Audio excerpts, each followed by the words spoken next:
말씀은 에베소서 5장 17절에서 18절입니다. 그러므로 어리석은 자가 되지 말고 오직 주의 뜻이 무엇인가 이해하라. 술 취하지 말라. 이는 방탕한 것이니 오직 성령으로 충만함을 받으라.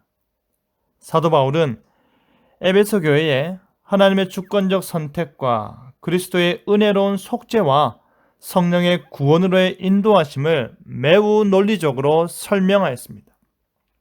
그리고 그 구원으로 인해 머리 대신 그리스도와 연합하여 몸된 교회가 되었음을 말하며 교회 공동체로서 성도의 삶이 어떠해야 하는지를 가르치고 있는데요. 오직 성령으로 충만함을 받으라 라는 제목으로 말씀해 주는 교훈을 함께 나누겠습니다. 바울은 에베소 교회 성도들에게 너희는 어리석은 자가 되지 말라고 합니다.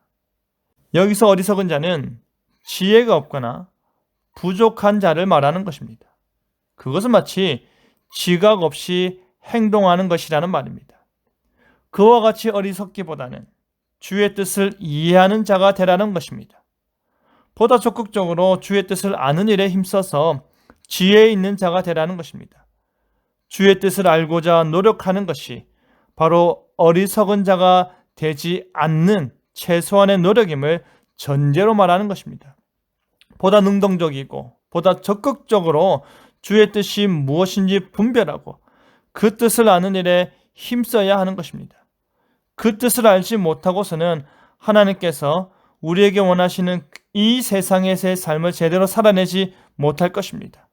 내 뜻만 이 땅 위에서 세워지고 하나님의 뜻은 여전히 저 높은 하늘 위에만 머물고 마는 것입니다. 그러니 주의 뜻을 아는 일에 힘을 써야 하는 것입니다. 바울은 이어서 말하기를 술 취하지 말라. 이는 방탕한 것이라고 합니다. 지금 바울이 말하는 바는 단순히 술을 마시는 것 자체가 방탕하다는 말이 아닙니다.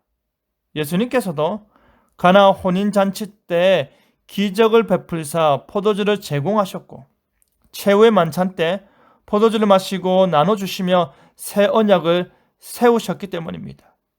여기서의 강조점은 술에 취하는 것입니다. 그래서 방탕해지는 것입니다. 술에 취해서 자신의 이성과 제대로 된 판단력을 잃어버려서 방탕해지는 것입니다. 하나님의 뜻을 아는 일에 힘쓰며 그 뜻에 부합한 삶을 살기 위해 힘쓰던 그리스도인들이 며칠 지나 술에 잔뜩 취한 모습으로 이전에 보여주었던 하나님의 뜻에 합한 삶과 전혀 다른 모습을 보일 때에 그 방탕함과 무절제함과 이교적인 모습으로 말미암아 도저히 덕이 되지 않을 뿐 아니라 하나님의 영광을 가리고 교회에 해를 끼치는 것입니다. 그 심각한 일들이 빈번히 발생했기 때문에 이를 주의시키는 것입니다. 오히려 오직 성령의 충만을 받으라 권면하는 것은 성령의 관건적인 역사와 인도하심 그리고 영향력을 끼치심을 계속적으로 구하라는 말입니다. 술에 취해서, 술에 충만하여서 자신의 이성은 마비되고 몸도 제대로 못 가누게 되지 말고 성령에 취해서, 성령에 충만하여서 자신의 이성과 판단 그리고 삶을 성령님을 통해 인도되도록 하라는 말입니다. 술의 영향력이 아닌 성령의 영향력에 의해 살라는 것입니다.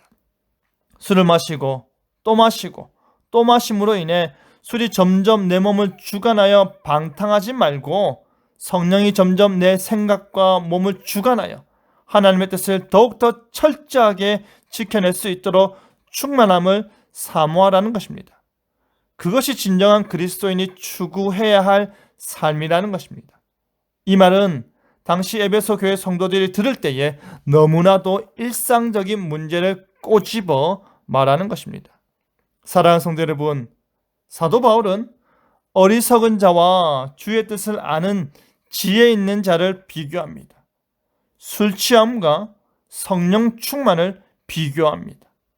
정말 거룩한 그리스도인이었는데 술만 마시면 타락한 이방인과 다를 바가 없어질 때 어느 것이 그 사람의 진면목인지 분간이 안 가는 것입니다. 정말 거룩한 그리스도인이었는데 술에 취해 이성을 잃기까지 하며 절제하지 못하는 일이 반복될 때 내주하시는 성령님의 가르침과 교훈과 권면을 통해 과연 순종적인 삶을 살고 있는지 의심이 드는 것입니다. 우리의 생각과 삶을 마비시킬 만큼 강력한 것이 있다면 절제하시기 바랍니다. 오히려 우리 안에 내주하신 성령님의 인도함을 순종적으로 받으시기 바랍니다. 그리하여 오직 성령의 충만함을 사모하는 저와 여러분 되기를 간절히 바랍니다. 아멘.